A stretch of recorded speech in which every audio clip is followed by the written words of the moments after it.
Hello, and welcome back to Iacon Underground Radio for the week of November 16th, 2016. I'm Jen. I'm Alex. And I'm David. So, we have all survived the events which shall remain unnamed, because they are a completely different topic entirely. I don't think any of our listeners are, have any illusions about most of our political standings, but this is not a political podcast, this is a Transformers podcast. Yeah, let's hopefully help you ignore that for the next 45 minutes or so. Yes. But yes, that is part of why we have been having delays and such lately, but we are back. We are going to talk some news, and then people are going to tell me about the new Robots in Disguise episodes that I haven't gotten around to watching yet. Yay! First, we have some new toys. They're very exciting new toys. I like that we're getting another Twinferno. Also, lulz Twinferno. I'm glad that they're going all in on Twinferno. Yeah, there's that. I mean, it's just that he's such a... I mean, I like him. I like the Monster Bots just in general. They're fun toys, and I like them on principle because I like, monstrous good guys. But otherwise, it just seems like a really random character for them to, make two toys of in the same year. I'm a sucker for, frankly, any beast-related toy that has more than one head. Yeah. Yeah, that's a good one. And also, I have to say, looking at their alt mode, that is totally... What if Samus Aran's ship had two dragon heads mounted on it? Yeah. Oh, it's even... Wait, was hers... No, hers was more of an orange. But yeah. I have certainly thought that many times. No, I have never thought that.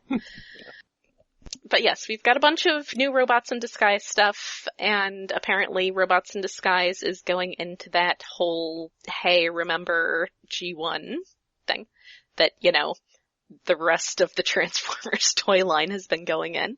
Yeah. So yes, we have Blur, who looks, he's very Blur colored. Yeah. Oh god, I just thought, that's gonna be redecoed as Drift eventually, isn't it? Maybe. Probably. Cause there's a Drift already in Robots in Disguise, good point. though. It's easy to forget. What was I thinking? Yeah, that's a good point. You were thinking the other Drift. Oh, right. Yeah. The other way around. Yeah, well, this Blur kind of looks more like almost a Mach 5 in shape, or, Boss? Was that the G1 guy? Yes! Kind of that shape? Yes. But the late UK G1, G2 guy. His color layout and his robot mode are a lot like the Blur that's in Rescue Bots. Like, a lot. The head, I think, from what I've seen... not a standard Blur head. It's the Rescue Bots Blur. Yeah, maybe he graduated. Well, it is the same continuity. The vehicle mode's very Ferrari. Yeah. Yeah, it is very Ferrari looking. I can see that. Maserati, something.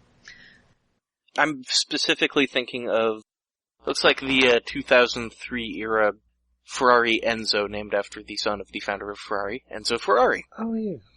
Yeah. So, it's very much inspired by that, from what I can tell looking at it. The front end in particular is very distinctive for that. I am not as into, random car models as I used to be, so I will absolutely take the word of our industrial design professional for that. Yeah, I haven't been watching Top Gear in a while. I'm out of car identifying. But there's other things. The Grand Tour starts soon. So. Oh yeah, there's a bludgeon. Yes, there is. There's a Starscream, so naturally there's a Skywarp. There is a Soundwave who's got a very prime Soundwave head, but a very G1-y sort of Soundwave rest of him. Well, it's the Fall of Cybertron and War for Cybertron Soundwave body, which is technically, again, the same timeline. Sort of. So it's like prime Soundwave wearing his old body with his new head. Yeah, or the old Soundwave with the, putting that head on. I don't know. Yeah. It's a head. I really like Bludgeon's tank mode because it's just these two treads connected by this ridiculous orange thing with purple eyes. Bits of him, although I guess it's mainly just his legs, are Megatronus. The best part of it is if you look at the pictures, that chunk there is not the same piece as his chest in robot mode. No, it's what? Yeah, what looks like his chest in his tank mode actually ends up as his ass, I think. So there's no reason it needed to be bright orange with purple eyes. Yeah. It looks cool, although it kind of looks like a really angry chicken. Cool and really angry chicken are not compatible. Those are two mutually exclusive concepts. Normally, yeah. I do have, I guess, one downside I've noticed now to Hasbro using 3D rendering to do their press photography and not actual photography. Mm-hmm. The Skywarp and Starscream are in exactly the same pose and camera angle. Oh, they didn't even change that? In the press photos. Normally they do. Huh. Come on, guys. Come on. Also, there is a little Legion-class Cyclonus who is preciously blocky. Yeah, he looks weird. I would hope if we are getting Cyclonus in the show, we get a bigger one, because I do not like the look of the tiny one, because it's just massive shoulder pads and he has no neck. There's just something about his face that I like. I don't know. Maybe it's you take away his nose and he just... Yeah, it kind of works.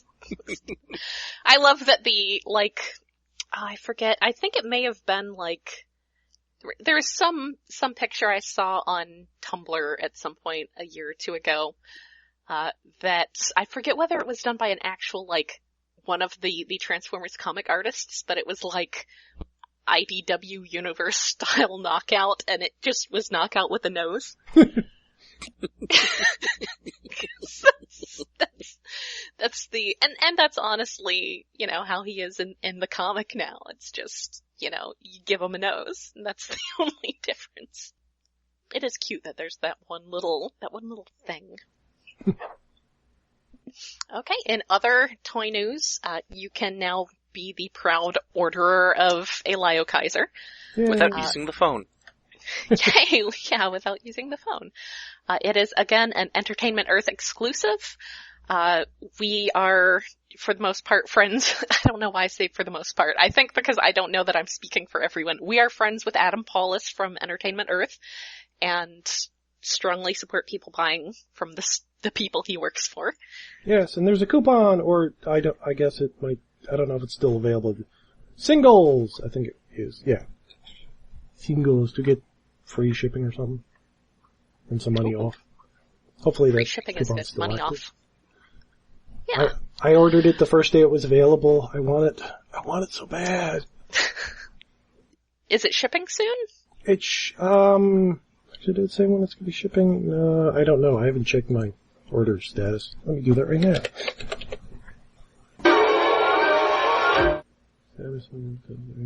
Shipped confirmation! Yay! Oh, it shipped the same day I ordered it, supposedly. Okay. How long ago was that? The 11th. Okay, good. So yeah, that is confirmation that it is shipping then. Yay! Other things that are shipping, the big Transformers the movie box set, Target now has it available on their website for a mere $150. Yeah. I personally choose to believe that the fact that the Minimus Ambus that comes with Ultra Magnus is still just Minimus Ambus. I choose to believe that now Minimus Ambus is low-key part of G1 cartoon continuity. He was always there. Haven't you seen the screen grabs? He's there. He was there all along. So yeah, that gets you an Ultra Magnus, a Springer, an RC, a Cup, and a Blur that are all based on their most recent generations versions of their toys. I think Cup is probably the oldest of those. Or maybe Blur. And maybe, yeah, I think it is Blur, because it's not the new Blur that's a Headmaster, that's the old Blur that was Drift. That is a good point. They've just got shinier paint. Which is I guess Cup is the most similar to his original toy, I think. Yeah, it is a very nice toy though. That drift / blur toy was very good. Yeah, they've got a lot of, I don't know if it's metallic plastic or just a paint, but Metallic paint, yeah. Most noticeably Springer. Springer's chest is gold.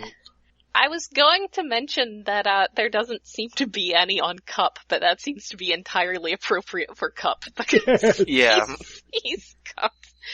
If anyone is going to be the one in that group who is not shiny, it should be Cup. But yeah, they're all more or less like the previous releases of them, just with enough differences that you can tell it's a new toy if you find one loose at a table at a convention somewhere. Honestly, it's a great looking box set. I would be all over it if I didn't already own $100 out of the $150 of toys. Yeah, I have, I think the only one of those I don't have is Blur, and that's because at some point I decided to sell him. So, oops.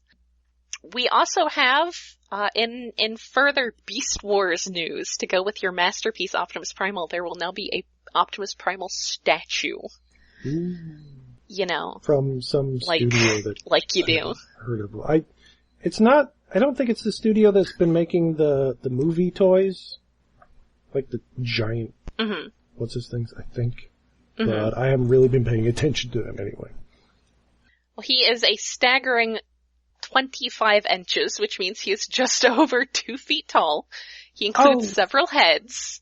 He has light up eyes, and he's a mere $1,000. Yeah, who is this for? There's only gonna be 500 of him. Yeah, I didn't notice the price before. I'll tell you who this is for. This is for Gary Chalk. Yeah. Okay, that's fair. Yeah, Gary Chalk should get number 1.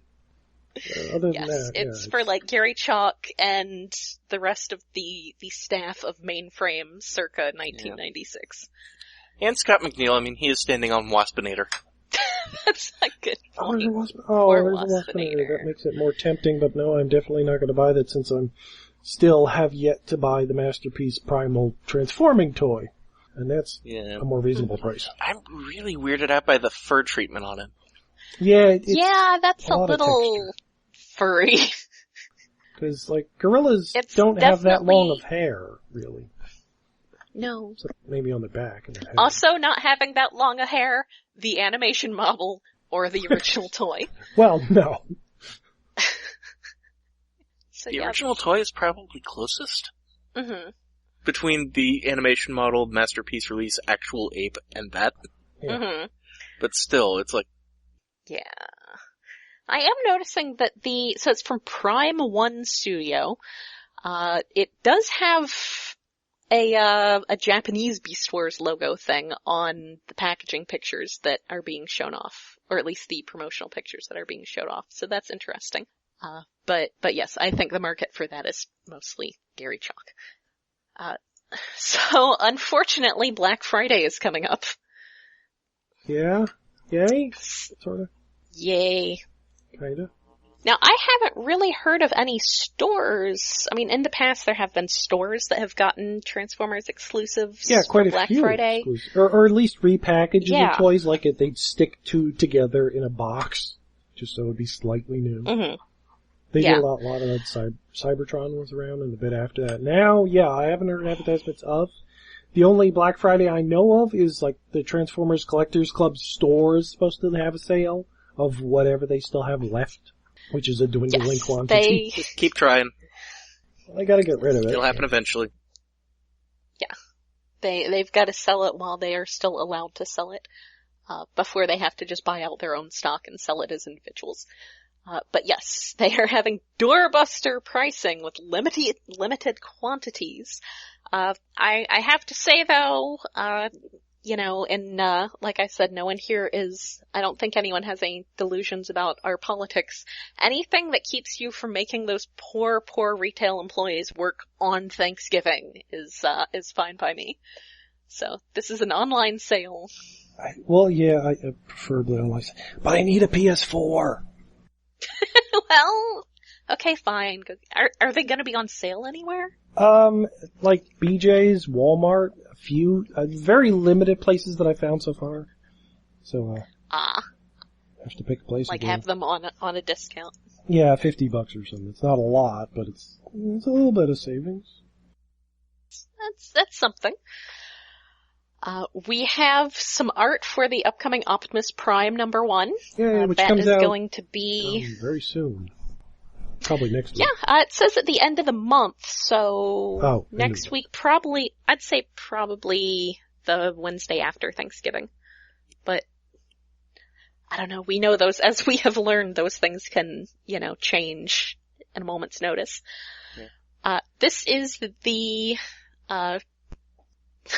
follow-up to the Adjectiveless Transformer series, much like Lost Light is the follow-up to More Than Meets the Eye. It is the first issue at least, and I think at least some, I know like Lost Light is switching up art teams from arc to arc. This one, I don't presume, Andrew Griffith is going to be back at some point, but for now we have Kei Zama, who is, her art is just, as someone who is a huge, like, G2 nerd, her art does definitely have that sort of, I hesitate to say Derek Yaniger aesthetic, because if you've actually paid any attention to Derek Yaniger as an artist outside of his Transformers work, he does a completely different art style for his own stuff. Well, he's changed art styles a few times. It was like G1, and then he became the G2 style, and now he's like Tiki art. Yeah, I actually got a little coffee table book at Barnes & Noble of his Tiki art. It's pretty cute. It's very, very different, but her style is very much that sort of blocky, sort of, I don't want to say grainy, but I also don't want to say gritty because that has certain connotations, but maybe they're fair connotations here. Scratchy. Grainy, I guess, is a good, I guess grainy might describe the colors more because it's sort of G2-ish in coloring. But yeah, it's scratchy, it's a little rougher. Yeah, it is Josh Burcham on art again, or on colors again. Oh, he's been getting real good lately. Yes, the guy who did the early More Than Meets the Eye stuff that had the very distinct sort of, I don't want to say, pastel-y, desaturated, I think that's the proper art term. You art people in your art words.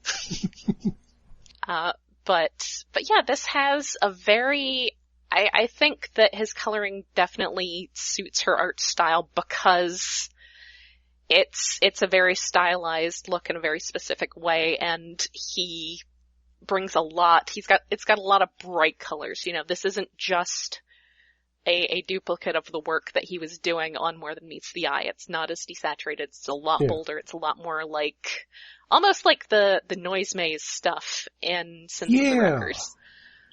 Yeah, because except for Optimus Prime, I think everything else is colored in off shades, not primary colors. But Optimus is still bright red and blue. Secondary colors. Not tertiary colors. I don't know if they're actually tertiary colors. I'm just gonna. There are. Oh, hey, there you go.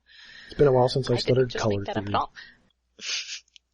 And it even Optimus doesn't seem as, maybe it is just because of what he's contrasting this, but he doesn't seem as bright Optimus Prime PMS 032C red as you'd normally expect. Yeah, well, I guess it's because there's also a lot more magentas around him than some of his shading is. Yeah. Like, the lobster is more magenta than red. Why is there so a let's lobster? mention that there's a lobster.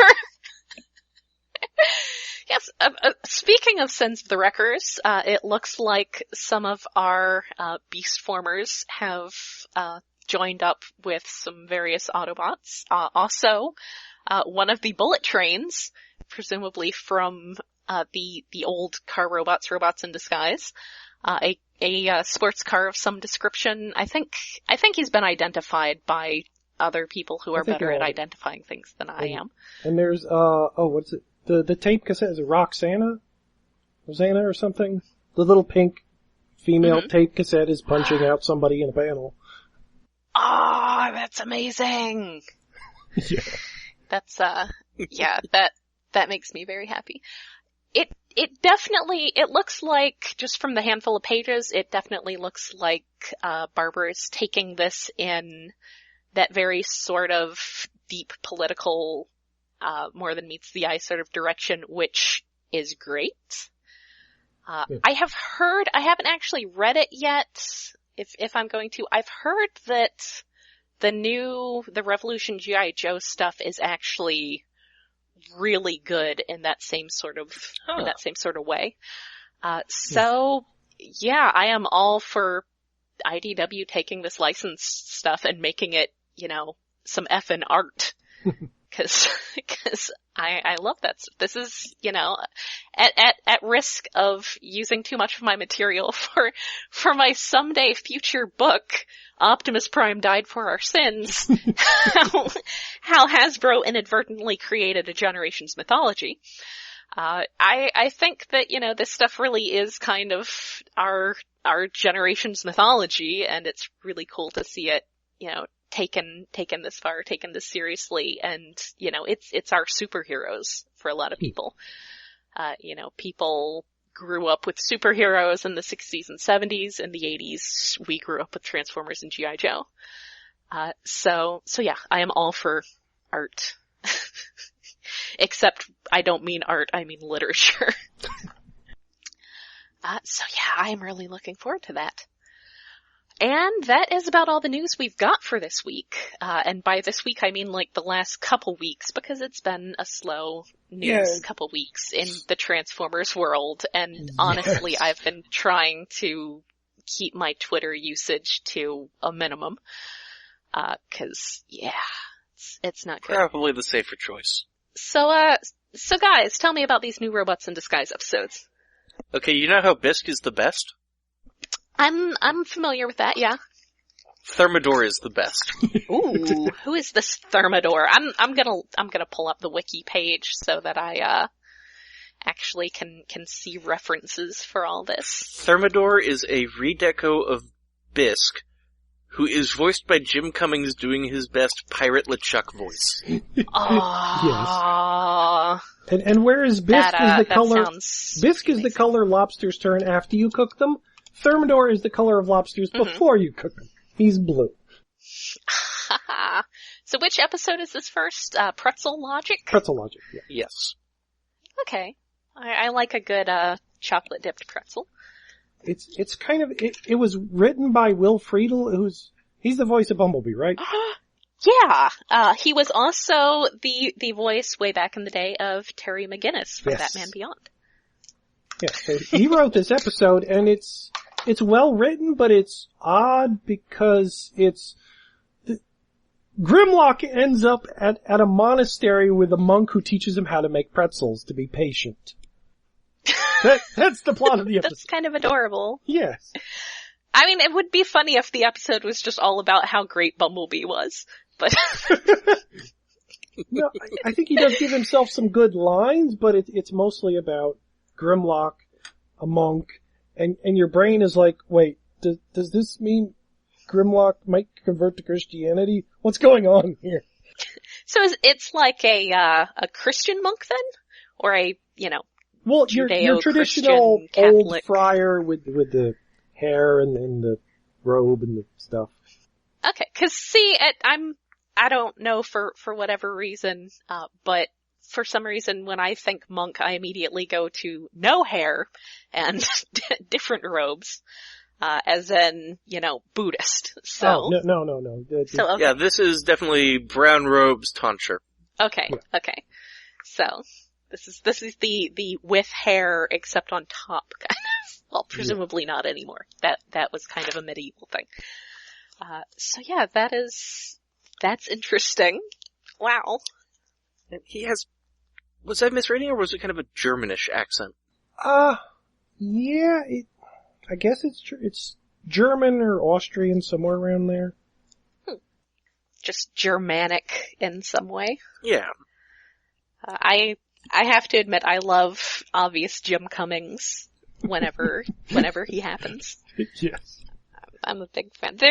There are a couple characters in the new World of Warcraft stuff who are obvious Jim Cummings, and it's just, it does my heart good. Just have obvious Jim Cummings. And I'm very glad. Is this the first Transformers series that he's done stuff on? I mean, I guess I'm on TF Wiki. I can look that up.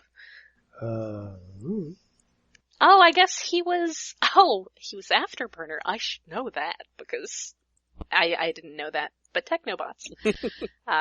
Yeah, he was a couple characters in late. Wow, I wonder if, now I'm curious. Okay, so in G1, he was Afterburner, Ripper Snapper. It's got him listed as Sharkticon, parenthetically, money is everything. And I'm wondering if Afterburner and Ripper Snapper had voices, like if they ever had speaking lines outside of that episode. Maybe Jim Cummings was just in Money is Everything, which is another reason, we've mentioned this before, that Money is Everything is a really good episode. That's the one written by Jerry Conway. Oh yeah. So, yeah, now I'm like really curious about that, like whether he's listed as having, no,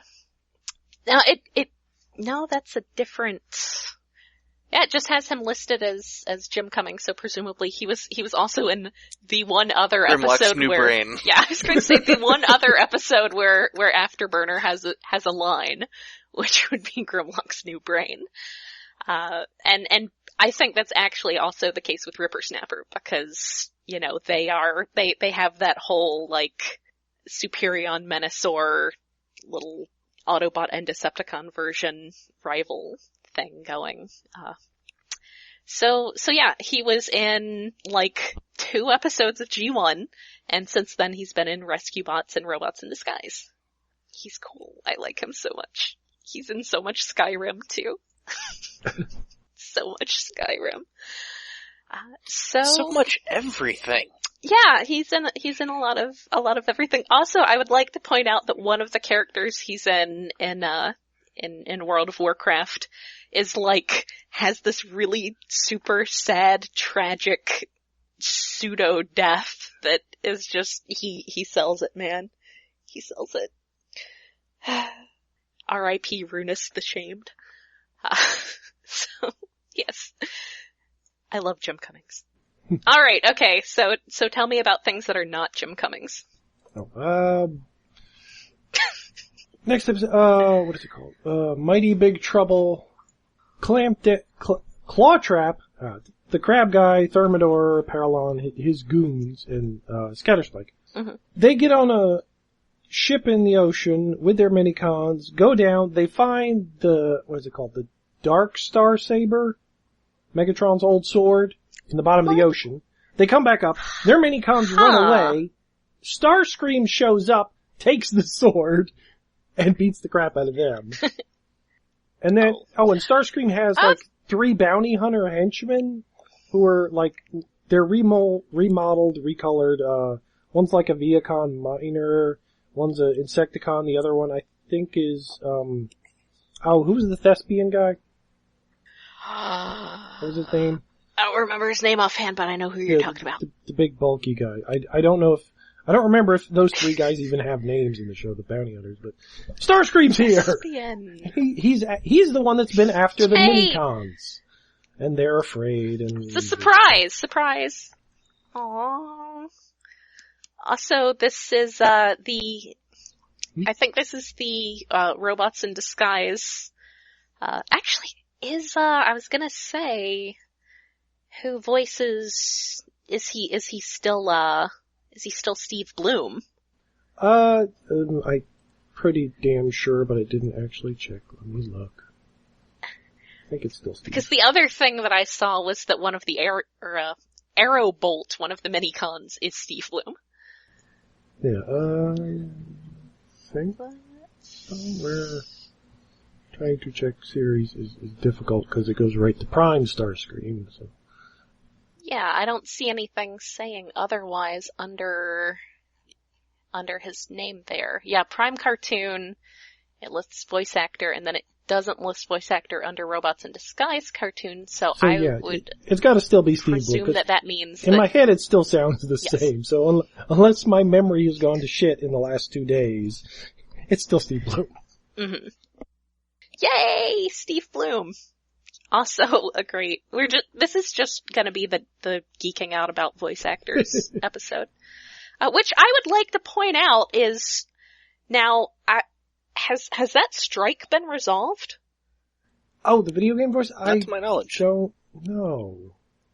Haven't heard anything about it. Yeah, and that's something I was just mentioning, that, like, you know, an instance of Jim Cummings being, like, really great in a video game, and that's, you know, a big thing that I believe Steve Bloom has been a part of too. There's been a lot of talk on Twitter, you know, in the before times about you know, there being a strike over that, because basically the video game industry has been horrible to voice actors. They won't tell them what they're working on so that they can't negotiate for higher rates. You know, they don't know if they're working on, I don't know, Podunk Madness or World of Warcraft Legion, so they can't ask for more money if it happens to be the latter.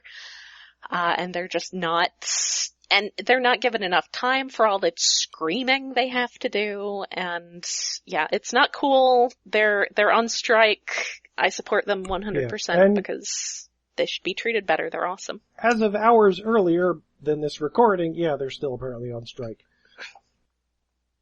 They will be picketing Insomniac Games on Thursday, November 17th. Nice. I mean, as someone who has been, like, you know, running a dungeon in World of Warcraft for the first time with friends on voice chat, and gotten to a boss and been like, oh, it's Cam Clark! You know, voice acting is very important. So yes, they deserve everything they want, in my opinion. But I will second that notion. Yeah. Yeah. But I've also heard that the video game industry is also not kind to its programmers or really anybody else. I'm going to just assume that a lot of them are, like, Randian libertarians. Maybe the people in charge? Yeah. Except probably not the people who do BioShock, because they're clearly criticizing that sort of way of thinking. So Yes. There's that. But yes. I think a lot of them are just totally psyched to be working on video games, and then in 4 or 5 years, going through 2 development gigs, they'll just burn out and go move back to the Midwest and get a job working for a medical database company. That pays like 4 times as much and requires half the amount of overtime. Yeah. Man, this makes me sad. Alright, tell me more about the episode and less about making me sad about how employers treat their employees. That's kind of, Starscream and his bounty hunters go to the Autobots' junkyard to get the minicons they lost. They end up getting the Autobots' minicons instead, the twins, and fix it. And Starscream's pissed about that. You got the wrong minicons.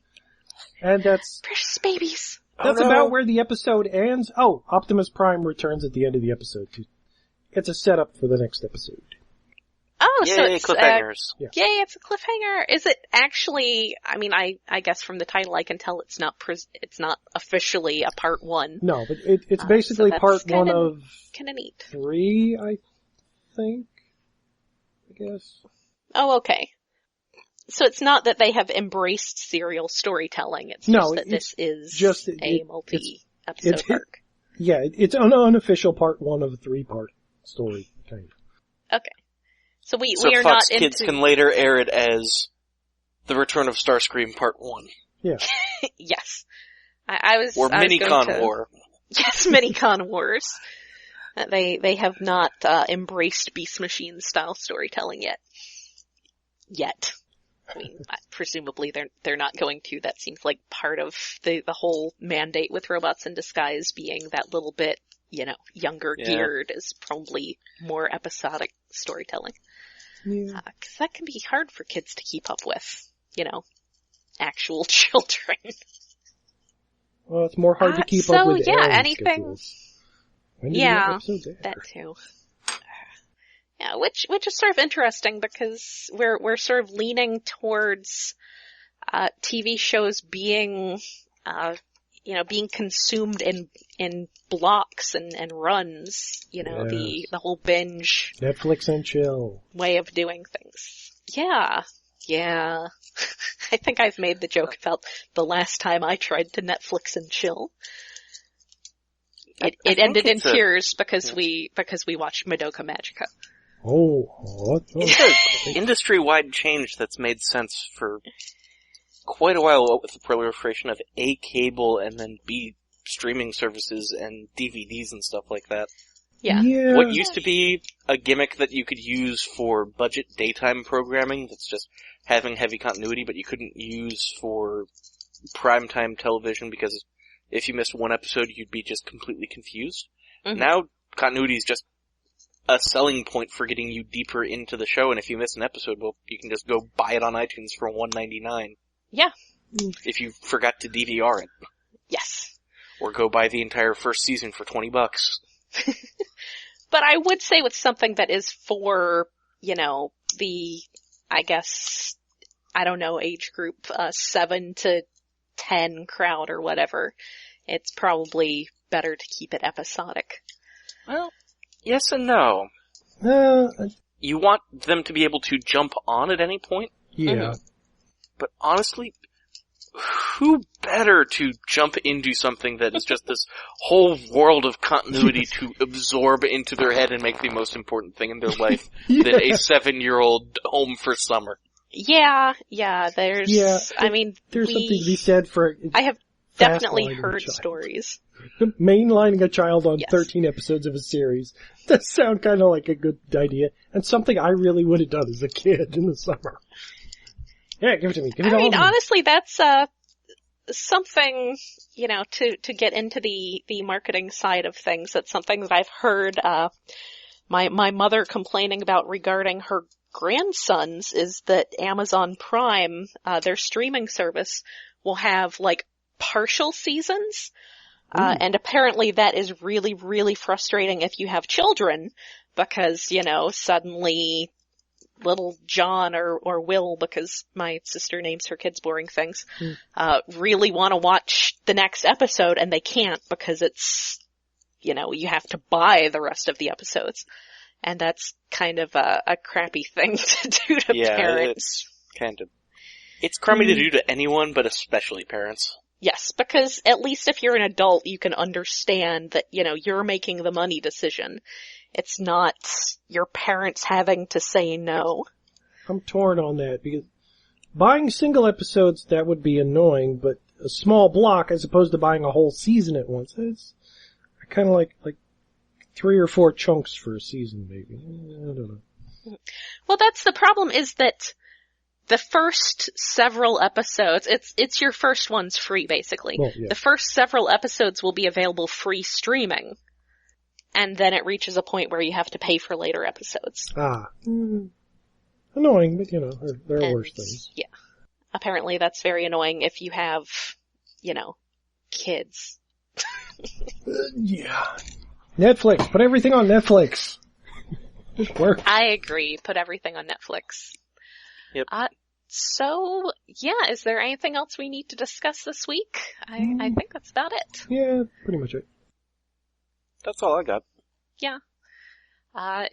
So, hopefully soon we will be talking about Optimus Prime #1. Hopefully soon we will also be talking about, the More Than Meets the Eye Revolution, issue. If there's nothing else, honestly, I may go ahead and read some other Revolution stuff to talk about next week if we don't have anything else going on. But otherwise, that has been it for this week. We will see you all back here next week, I say as though this is some sort of visual media. Until then, this is Jen. And Alex. And David. Good night.